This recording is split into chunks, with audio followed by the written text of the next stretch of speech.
కౌటాల మండలంలో రోడ్డు పనుల శంకుస్థాపన సందర్భంగా ప్రోటోకాల్ పాటించని అధికారులపై వెంటనే తగిన చర్యలు చేపట్టాలని బీఎస్పీ నాయకులు డిమాండ్ చేశారు. స్థానికంగా ఏర్పాటు చేసిన సమావేశంలో పలువురు నాయకులు మాట్లాడుతూ బీఎస్పీ పార్టీకి చెందిన ఎంపీటీసీ సభ్యుడు మోతీరామ్ను ప్రోటోకాల్కు పాటించకుండా పిలవలేదన్నారు. ఒక దళిత వర్గానికి చెందిన నాయకుడిని అన్యాయంగా అవమానపరిచినట్లు ఈ విషయంలో అధికారులపై తగిన చర్యలు చేపట్టాలని బీఎస్పీ రాష్ట్ర జిల్లా నాయకులు డిమాండ్ చేశారు. మరి సిర్పూర్ నియోజకవర్గంలో బీఎస్పీ ఎంపీటీసీ అయినటువంటి దుర్గా మోతీరామ్ గారిని మరి ప్రోటోకాల్ పాటించకుండా అవమానపరిచారు కాబట్టి దాని నిరసనగా ఈరోజు మన బీఎస్పీ పార్టీ నుంచి మేము దాన్ని ఖండిస్తూ ఈ ప్రెస్ మీట్ పెట్టడం జరిగింది. మరి ఒక దళిత బిడ్డ అయినటువంటి దుర్గా మోతీరామ్ గారిని మరి అధికారులు కనీసం ప్రోటోకాల్ పాటించకుండా అవమానించడం మరి ఈరోజు కూడా మనం చాలా దురదృష్టకరం.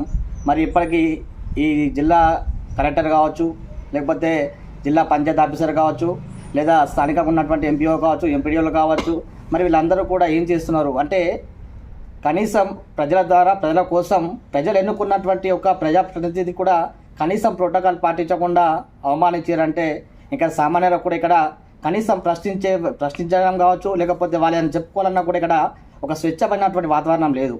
అంటే ఇక్కడ అధికారులు ఏకపక్షంగా వ్యవహరిస్తున్నారు. ఈ ఏకపక్షంగా వ్యవహరిస్తున్నటువంటి ఏదైతే విషయం ఉందో ఇది బహిర్గతం అవుతుంది. కాబట్టి మళ్ళీ ఇలాంటి సంఘటనలు పునరుద్ధరణ కావద్దు అంటే ఏదైతే దుర్గా మోతీరామ్ గారు దళిత బిడ్డ అయినటువంటి జరిగినటువంటి ఏదైతే అన్యాయం ఉందో ఈ అన్యాయంకి కారకులైనటువంటి ఎవరైతే అధికారులు ఉన్నారో తక్షణమే వాళ్ళ మీద చర్య తీసుకోవాలి. వాళ్ళని అవసరం పడితే వాళ్ళ మీద తక్షణమే చర్య తీసుకొని ఇట్లాంటి సంఘటనలు పునరావృతం కాకుండా చూసుకోవాలి. లేని పక్షంలో మనం బహుజన్ సమాజ్ పార్టీ మా రాష్ట్ర అధ్యక్షుడు గారు ఇచ్చినటువంటి ఆదేశాల మేరకు మేము దీన్ని తీవ్రంగా ఖండిస్తూ మళ్ళీ దీని కార్యాచరణ మేము త్వరలో మీకు వెల్లడిస్తాము. ఈరోజు సిర్పూర్ నియోజకవర్గంలో దళిత బిడ్డ అయినటువంటి మోతీరామ్ ఎంపీటీసీ గారిని మరి రోడ్డు వేయడానికి ప్రోటోకాల్ ప్రకారంగా పిలవకపోవడం చాలా దారుణం. దాన్ని మేము బీఎస్పీ పార్టీ తరఫున ఖండిస్తున్నాం. ఈరోజు మరి దళితుల విషయంకి వస్తే దేశం లోపల రాష్ట్రం లోపల దళితులకు తీరని అన్యాయం జరుగుతుంది. చాలా అన్యాయాలు అక్రమాలకు గురైతాను దళితులకు. ఈరోజు మరి ఎవరైతే అధికారులు ఉన్నారో ఎంపీడీఓ కావచ్చు, ఎంపీపీ కావచ్చు, కలెక్టర్ కావచ్చు, స్థానిక ఎమ్మెల్యే కూడా కావచ్చు, మరి ఒక దళిత బిడ్డ అటువంటి మోతీరామ్ను ప్రోటోకాల్ ప్రకారం పిలవకపోవడం చాలా దారుణం. ఇది ఇక ముందు పునరావృతం కావద్దు. ఒకవేళ ఇదే విధంగా ఇంకెక్కడైనా మన జిల్లా లోపల కావచ్చు, రాష్ట్రం లోపల కావచ్చు పునరావృతం అయితే బీఎస్పీ పార్టీ తరఫున మా రాష్ట్ర అధ్యక్షులు గౌరవనీయులు డాక్టర్ ప్రవీణ్ కుమార్ గారి ఆదేశానుసారం తప్పకుండా దీన్ని ఖండిస్తాం. ఇదే విధంగా జరిగితే చూస్తూ ఊరుకునేది కూడా లేదు. మేము మా బీఎస్పీ పార్టీ తరఫున కోరుకునేది ఏంటంటే ఎవరైతే ఈ దుస్సంఘటనకు పాల్పడ్డారో ఎవరైతే బాధ్యులో వారి మీద శాఖపరమైన చర్యలు తీసుకోవాలి తప్పకుండా. ఒకవేళ ఈ వారం లోపల శాఖపరమైన చర్యలు తీసుకోకపోతే కలెక్టరేట్ ముట్టడించడానికి కూడా మేము సిద్ధంగా ఉన్నామని తెలియజేసుకుంటున్నాం. జేపీ నిన్న జరిగినటువంటి బోదెంపల్లి కన్నపల్లి ఎంపీటీసీ పరిధి లోపల అభివృద్ధి కార్యక్రమంలో భాగంగా అధికారులందరూ ఎమ్మెల్యే పర్యవేక్షణలో ఎమ్మెల్యే గారి చేత అభివృద్ధి కార్యక్రమాలను ప్రారంభోత్సవాలు చేయడం జరిగింది. ఇందులో భాగంగా స్థానిక ఎంపీటీసీ మా బహుజన్ సమాజ్ పార్టీ ఎంపీటీసీ మోతీరామ్ గారు అక్కడ స్థానిక ఎంపీటీసీగా ఉన్నారు. మోతీరామ్ గారు ఒక దళిత బిడ్డ, బహుజన్ సమాజ్ పార్టీ నాయకులు కూడా. స్థానికంగా ఎవరైతే అధికారులు అక్కడ చేరుకుంటే సర్పంచ్ ఎవరు, ఎంపీటీసీ ఎవరని ముందుగా జాగ్రత్తలు తీసుకుంటారు. వాళ్ళ సర్పంచ్ ఎంపీటీసీ పర్యవేక్షణ లోపలనే సంబంధిత అధికారులు కానీ పై అధికారులు కానీ ఎమ్మెల్యే ఎంపీలు వచ్చినా కానీ మంత్రులు వచ్చినా కానీ ఎంపీటీసీ సర్పంచ్ పర్యవేక్షణ లోపల కార్యక్రమాలు జరిగేవి. విస్మయానికి గురయ్యే ముచ్చటేమంటే స్థానికంగా ఎంపీటీసీని పిలవకపోవడము. అందులో భాగంగా ఎంపీటీసీ గారు మోతీరామ్ గారు ఒక దళిత బిడ్డ అయినందున కావాలని ఉద్దేశపూర్వకంగా నిర్లక్ష్యానికి గురి చేసిందని సందర్భంగా మీతో చెప్తూ ఇలాంటి పర్యవసనాలు ముందు జరగవద్దని, జరిగితే తీవ్ర పరిణామాలు బహుజన్ సమాజ్ పార్టీ నుండి ఎదుర్కోవాల్సి వస్తుందని ఈ సందర్భంగా గుర్తు చేస్తూ మా రాష్ట్ర నాయకులు బహుజన్ సమాజ్ పార్టీ రాష్ట్ర అధ్యక్షుడు కూడా దీనికి ఈ కార్యక్రమం చూసి విస్మయానికి గురి అయిందని సందర్భంగా మేము తెలియపరచడం జరిగింది. జై భీమ్. ఈరోజు సిర్పూర్ కాన్స్టిట్యున్సీ కాగజ్నగర్ పట్టణంలో పత్రికా మీడియా సమావేశానికి విచ్చేసిన మా కుమ్రంభీం జిల్లా అధ్యక్షులు గౌరవనీయులు లెండుగురి శ్యామరావు అన్న గారికి, అదేవిధంగా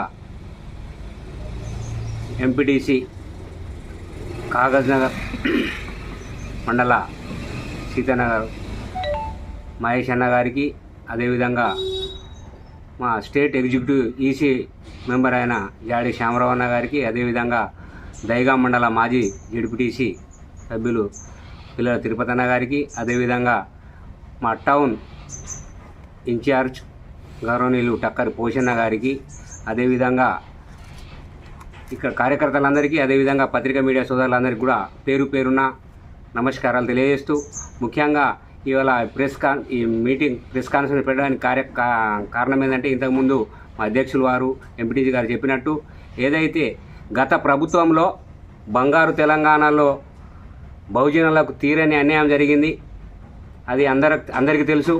అందరికీ తెలిసిన తర్వాతనే ఇవాళ బంగారు తెలంగాణ బీఆర్ఎస్ పార్టీని ప్రజలందరూ గుర్తించి దాన్ని మట్టి కర్పించిన విషయం మనకందరికీ తెలుసు. కానీ ఈ ప్రభుత్వం వచ్చిన తర్వాత ఏదైతే నిన్న మా సిర్పూర్ కాన్స్టిట్యున్సీ కౌటాల మండలం బోదంపల్లి కన్నెపల్లి ఎంపీటీసీ పరిధిలో ఏదైతే ప్రభుత్వ పరంగా అభివృద్ధి కార్యక్రమాలు శంకుస్థాపనలు చేసిన తర్వాత అటువంటి కార్యక్రమానికి అధికారులు ఏదైతే గ్రామ మండల పరిధిలో ఎవరైతే నాయకులు ఉంటారో ఎంపీటీసీ సభ్యులు వాళ్ళకు ప్రోటోకాల్ ప్రకారంగా వాళ్ళకి ఇన్ఫర్మేషన్ ఇవ్వకుండా ఏదైతే కార్యక్రమాలు జరిగినాయో దాన్ని మేము తీవ్రంగా ఖండిస్తున్నాం. ముఖ్యంగా ఆ పరిధిలో ఉన్న దళిత ఎంపీటీసీ అయిన మోతీరామ్ గారు మా బీఎస్ పార్టీ నాయకులు వాళ్ళని పిలవకపోవడం, దాన్ని ఆయనని అగౌరవపరచడం, బహుజన్ సమాజ్ పార్టీలో ఉన్నాడని ఒక ఎస్సీ బిడ్డని అగౌరవపరచడం, దాన్ని మేము తీవ్రంగా ఖండిస్తున్నాం. ఎట్టి పరిస్థితుల్లో వదిలేది లేదు. ఏదైతే అధికారులు దీనికి కలెక్టర్ గారు బేషరతుగా దాని మీద ఎవరైతే వాళ్ళకు ప్రోటోకాల్ ప్రకారం పాటించాలో వాళ్ళ మీద తప్పకుండా మా బహుజన బిడ్డ ఒక దళితుడని పిలవలేదు కాబట్టి కించపరిచింది కాబట్టి బేషరతుగా అట్రాసిటీ కేసు పెట్టాలని కూడా మేము ఈ సందర్భంగా బీఎస్ పార్టీ తరఫున డిమాండ్ చేస్తున్నాం. ఎందుకంటే ఈ మాట ఎందుకు అంటున్నామంటే, ఎందుకంటే ఇవాళ ఇట్లా జరుగుతూ ఉంటే రాబోయే రోజులలో ఏ విధంగా జరుగుతుందో మీరు అందరూ ఆలోచించవలసిన అవసరం ఉంది. మేము ఆ ఎంపీటీసీకి అన్యాయం జరిగింది కాబట్టి బీఎస్ పార్టీ తరఫున తీవ్రంగా ఖండిస్తున్నాం. మా నాయకుడు ఆర్ఎస్ ప్రవీణ్ కుమార్ గారి నాయకత్వంలో తప్పకుండా ఏ సమస్య వచ్చినా ఏది ఉన్నా కూడా తప్పకుండా మేము ప్రతి విషయంలో మేము తప్పకుండా ప్రజల పక్షాన నిలబడతామని కూడా ఈ సందర్భంగా తెలియజేస్తున్నాం. ముఖ్యంగా రేపు ఏదైతే ముఖ్యమంత్రి గారు మా ఉమ్మడి ఆదిలాబాద్ జిల్లాకు రాబోతాడో ముఖ్యమంత్రి గారికి, అదేవిధంగా ఇన్ఛార్జి మంత్రి సీతక్క గారికి కూడా ఈ సందర్భంగా తెలియజేస్తున్నాం. ఏదైతే గత ప్రభుత్వం ఉన్నప్పుడు యావత్ రాష్ట్రమంతా కూడా ఏజెన్సీలని ఐటీడీఏలని నిర్వీర్యం చేసిన ఘనత టీఆర్ఎస్ పార్టీది. అదేవిధంగా భూములను కూడా ఏజెన్సీ ఏరియాలలో నాన్ ట్రైబ్స్ కూడా ఇప్పుడు ఎమ్మెల్యేలు వాళ్ళ అనుచరులు పూర్తి స్థాయిలో భూములనంతా లాక్కోవడం జరిగింది. అదేవిధంగా గత ప్రభుత్వాలు ఉన్నప్పుడు ఇంతకుముందు టీఆర్ఎస్ గత ప్రభుత్వాలు ఉన్నప్పుడు ప్రతి ఏరియాలో ప్రతి కాన్స్టిట్యున్సీలో ఏదైతే గత 40-50 సంవత్సరాలు సాగు చేస్తున్న భూములకు లావుని పట్టాలు ఇవ్వడం జరిగింది. టీఆర్ఎస్ ప్రభుత్వం వచ్చిన తర్వాత వాటిని పూర్తిగా లావుని పట్టాలను లాక్కోవడం జరిగింది, వాళ్ళకు ధరణి నుంచి తీసేయడం జరిగింది. మేము ఒక్కటే ముఖ్యమంత్రి గారికి మొట్టమొదటిసారి ముఖ్యమంత్రి అయిన తర్వాత మా ఆదిలాబాద్ జిల్లాకు వస్తాను కాబట్టి ఉమ్మడి ఆదిలాబాద్ జిల్లాకు సార్ని మేము రిక్వెస్ట్ చేసే ఒక్కటే, గత ప్రభుత్వాలు ఉన్నప్పుడు ఏదైతే ఐటీడీఏల ద్వారా బ్యాక్లాగ్ పోస్టులు కానీ అభివృద్ధి పనులు కానీ లోన్లు కానీ ఏ విధంగా ఉండేనో ఐటీడీఏలను పునరుద్ధరించవలసిన అవసరం ఉందని కూడా నేను ఆదివాసీ బిడ్డగా బహుజన్ సమాజ్ పార్టీ తరఫున సార్కి ఒకటి రిక్వెస్ట్ చేస్తున్నాం. అదేవిధంగా ఈ లావుని పట్టాలే కానీ ఏజెన్సీలో ఉన్న 170 విరుద్ధంగా మొత్తం ఆసుపాదించే కాదు అన్ని కాన్స్టిట్యున్సీలలో ఏదైతే 170కి విరుద్ధంగా నాన్ ట్రైబ్స్ ఎవరైతే ఉన్నారో వాళ్ళు సాదా బైనాముల మీద అమాయకులని మోసం చేసి వాళ్ళకి కట్టబెట్టడం జరిగింది. దాన్ని తప్పకుండా ఈ చట్టాన్ని కాపాడే బాధ్యత కలెక్టర్ పీఓలకు ఉంటుంది కాబట్టి తప్పకుండా దీన్ని మన ముఖ్యమంత్రి గారు ఇన్ఛార్జ్ మంత్రి సీతక్క గారు కూడా దీన్ని పరిగణలోకి తీసుకొని ఉమ్మడి ఆదిలాబాద్ జిల్లాలో జరుగుతున్న అక్రమాలపై తప్పకుండా స్పందించాలని ఈ సందర్భంగా మేము వాళ్ళని రిక్వెస్ట్ చేస్తూ, ముఖ్యంగా ఏదైతే ఈ ఎంపీటీసీకి జరిగిన అన్యాయాన్ని కలెక్టర్ గారు స్పందించకపోతే రేపు ముఖ్యమంత్రి దృష్టికి కూడా తీసుకుపోతాం, అవసరమైతే ముఖ్యమంత్రిని కూడా అడ్డుకుంటామని కూడా ఈ సందర్భంగా మేము తెలియజేస్తున్నాం.